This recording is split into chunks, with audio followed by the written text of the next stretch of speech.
Dito naman galing yung malakas na hangin at tignan nyo parang signal number 4 yung lakas. Tignan natin, ikot tayo siguro mamaya kasi naman tignan natin yung sitwasyon. At punong-puno itong kan, hindi maka-exit yung turnout doon, kaya dito na dumadaan yung tubig. Mapupunong katabi natin, doon dumadaan yung tubig. Tignan natin kung may matutong ba doon sa gitna. Dating kanal po natin doon yung pinakababa sa loob yan. Then isa pa, so yan na yung palay natin, 82 days. Okay, dami na nakainan ng kambing. Talabang mag-ina ng kambing. Tignan nyo, doon pag ano yung one mas malaki itong galing sa north, galing po dyan sa north.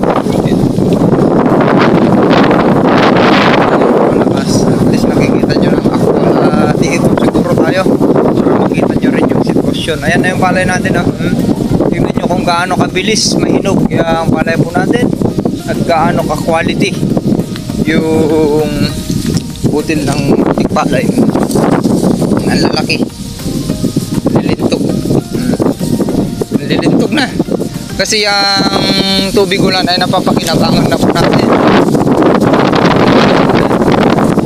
Ayan, yung kapitbahay na kinausap ko lang. Ayan, oh, quality ang palay po natin.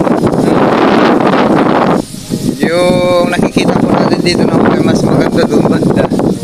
Ayan, okay na yung kahit 150 per hectare tayo. Tignan nyo, sayang halos talagang na organic na. Sayang naman tong palay natin, tapos babaratin lang nila, oh, quality. Quality, oh.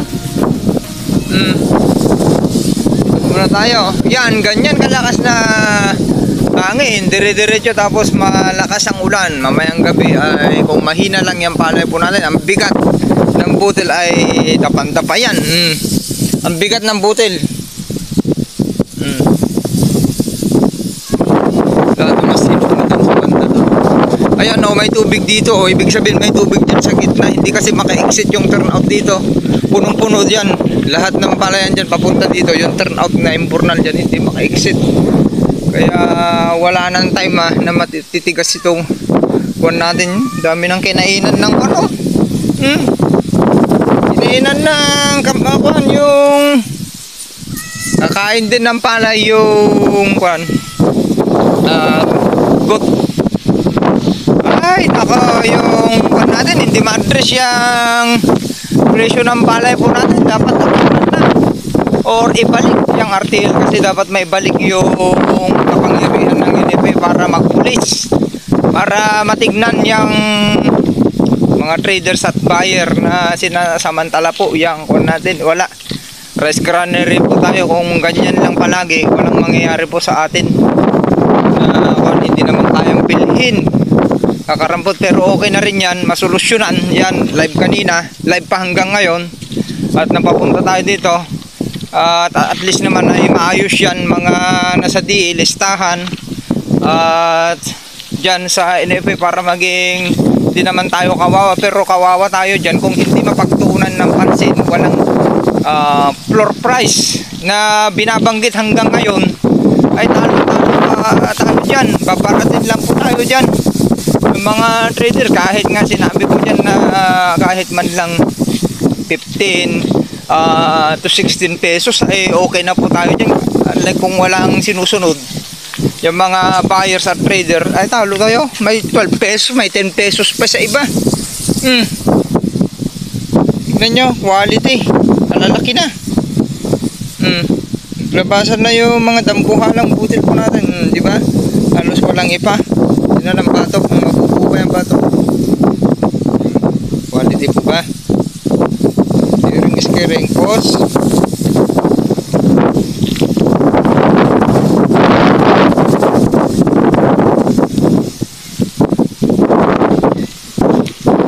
Maraming espasyo. Okay, cut. Kuning!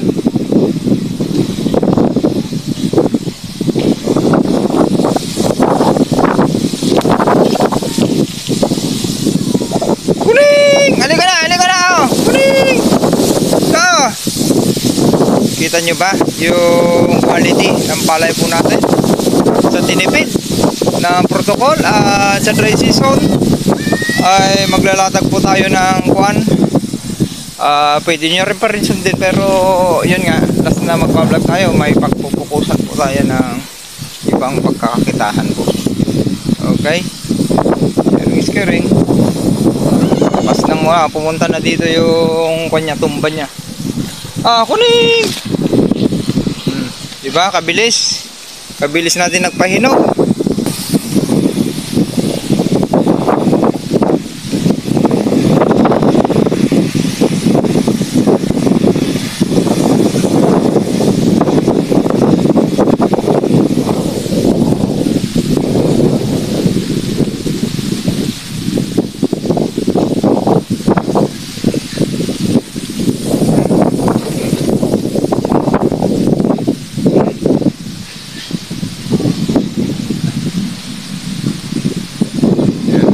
Kidlat na.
Isang uhay oh. Quality. Kung nagkalaman, tingnan niya kung gaano po ka-quality ang palay po natin ngayon. Alagang YM at HK.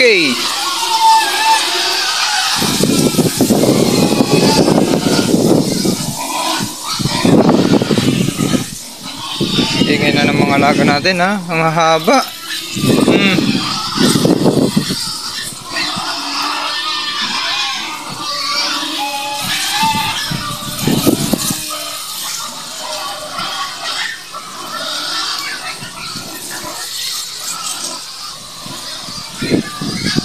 Okay, sa susunod na lang po tayo pupunta doon para makita nyo rin doon sa gitna.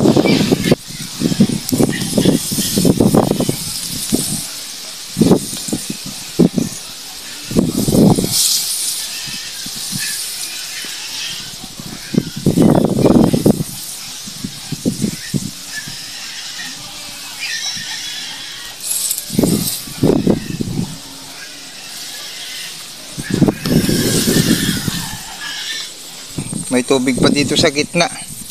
At least naman ay wala nang umaagos. Okay na. Ay kung uulan na naman ngayon, wala nang time na tumigas yung iba dyan. Ito dating punlaan natin, oh. Quality din, oh. Okay. Ito kung talagang sasagaran natin, naabot ito ng diba? Kaganda ng buhay. Naglaylayan na. Meron pa tayong natitira sa 30 to 40% sa batok. Yung kwan pa natin, tignan natin, wala pa namang natumba. Okay pa naman. Okay. Sana ay magawan ng solusyon yung mga traders at buyers po, kasi talon-talo tayo. Pagtuunan sana ng kon, mag-aanin na tayo, walang mangyayari. Matapos ang hearing, walang nangyari. Sino ang kawawa? Tayo po ang kawawa. Quality yung kon. Kalalaki. Nakabukas na lahat yan, binuksan ko na lahat. Bukas na lahat, dapat dumiretso man lang kahit 5 araw. Yang kon sana ay napakagainam sana kung dumiretso. Kahit 5 araw lang sana nandidiretso na sisikat ay makakapagpatigas pa tayo. Dito na yung punlaan natin ha. Ito yung dating punlaan natin, tignan nyo kung gaano kakapal. Diba? Tapos ito naman yung tinagyatin natin manure. Ganda rin, bigat din ng uhay. Kalilintog. Ito rin yung tapat niya, ganyan sila kakapal. Ang kapal na, nako, mukhang bibigay ito. Malambot dyan, ayan o, umagos dyan, malambot din dyan. Bibigay na ito matbigat, ang bigat. Tignan nyo yung mga uhay kalalaki. Yung butil. Mabigat makapal kasi at mabigat. Diba, wala tayong itatapon. Palay po natin. Kaangas ngayon at ang aga nating magpaani, hindi natin makakuan yung maturity na nakalagay dyan, 111, 112, halos hindi aabot.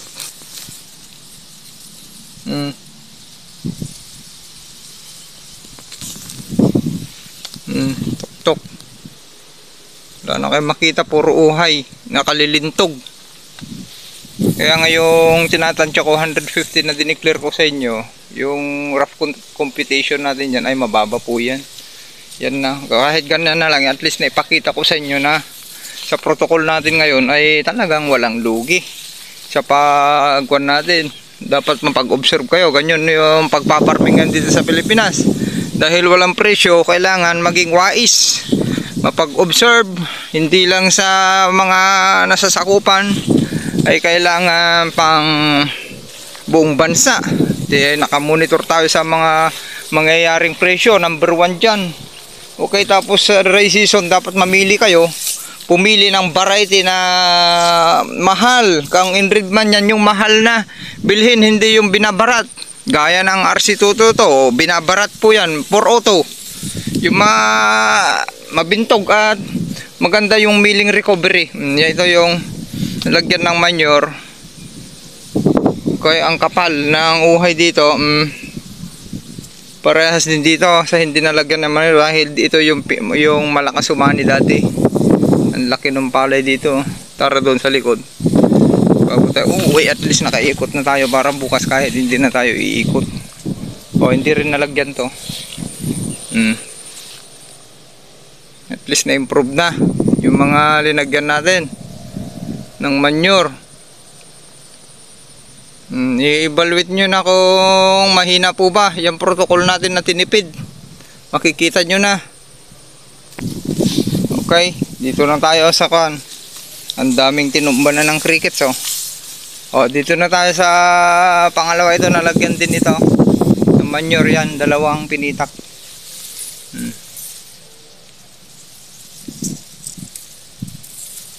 Ganda nito kung naglaylayan na. Nakabukas lahat yan binuksan ko na lahat yan. Bukas lahat yan. Yan, ganyan kakapal dito sa likod. Kabilis, di na tayo pupunta sa gubat. Doon tayo para makita nyo yung pasalubong. Ito yung hindi nalagyan ng manure, pero tignan yung uhay. Hindi nga malahulugan ng karayom.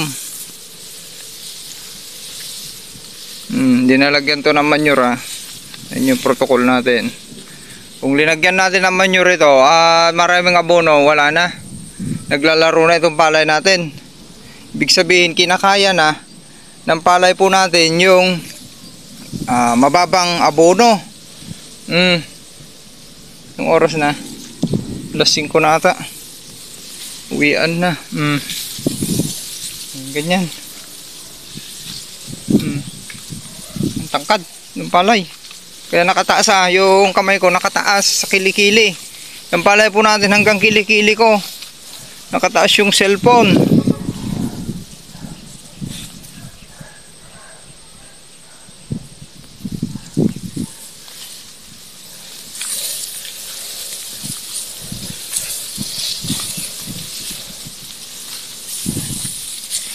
Yan para ma-update pala yung mga nasa YouTube. Matagal tayong hindi nag-con na. Ayan, hindi ko na binuksan yan. Dito ko na binuksan para pakinabangan naman itong sumasabaw. Dito, ayan na. Mayroon tayong magkakapulse mo dyan sa gilid. Automatic yan. Ayan yung palay natin dito. Di ba? May espasyo pa ba? Ito na sa lakwan. Gubat. Wala na, punit na.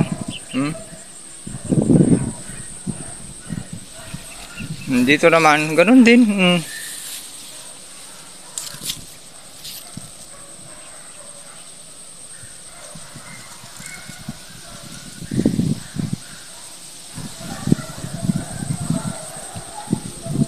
Hindi ba ang ganda ng pagpapahinog natin ngayon dito sa gilid? Dati yan ay kon na. Nung nagabono tayo, puro BLB yan at naglalaro, hindi ganyan. Naglalaro na over nitrogen dahil nga pababa. Ito, walang manure to ha.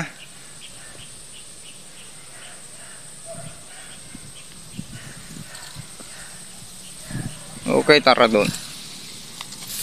Dito naman na lang tayo.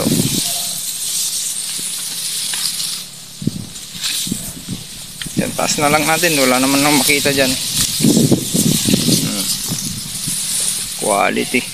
Ako, dami nating tatalunin na mga demo. Sabi ko sa inyo, kung mga demo lang na puro abono at chemicals, talo natin yan. Tatalunin ng 3 abono po yan. 2 abono pala per hectares. Yang liludan na napakaraming abono na puro chemicals. Talo po yan. Sa protocol po natin. Una pong madadapa yan. Kalilintog. Kalalaki ng uhay dito sa gubat. Quality. Bardagol. Burdagol. Magkakalaman lahat yan. Naku, kaganda nitong nasa gubat.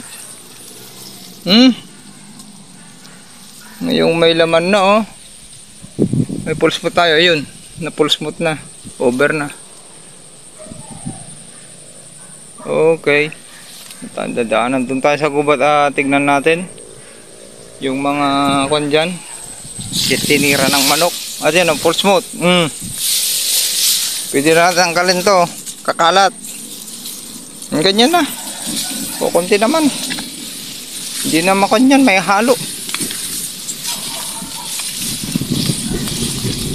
Okay. Wala na. Ubos. Putol-putol. Ubos na ng manok. Okay. Cut muna natin. Quality nga. Inubos ng manok.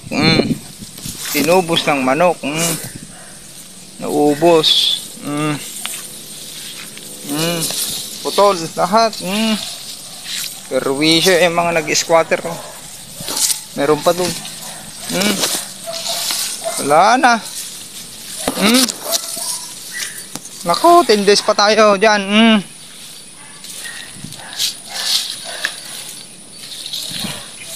Ayan o, putol lahat o. Daming pinutol. Putol lahat yan. Gandun. Gandun sa paliko. Okay, gano'n na lang. Sharing is caring. Hinog na dito sa gubat. Ang ganda ng pagkahinog ko. Pink. Quality yung butil. Tignan nyo yung butil. Pos. Doon na lang sa gubat. Doon sa nakahiwalay. Puntahan natin. Ito. Yung sinasabi ko sa inyo na wala na yung pinaglalagyan ko ng kondyan. Natibag na yan. Malalim na yan. Pinaglalagyan na ang makina ipapatong. Pos. Yung nakashaded natin dito. Putol-putol yan hanggang dun. Nang yung manok yan. Ay nako. Pinutol ng manok ko. Grabe, nakailang kwan na yan. Malapit ng isang balde ang sinira niyan. yung manok dyan sa gubat. Yan yung mga katabi natin, no? Nauna nagpunla, ganyan pa rin. Daming lip folder.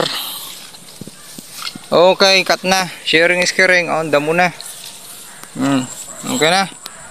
Maraming salamat. Happy farmers. Go lang ng go. At yung pagpaparming, gawin nyo na. Yung sinasabi ko, wala nang ibang paraan. Kung patuloy pa rin yung pagbagsak ng palay, kung hindi magawa ng yung RTL na yan, ay walang mangyayari sa atin. Ang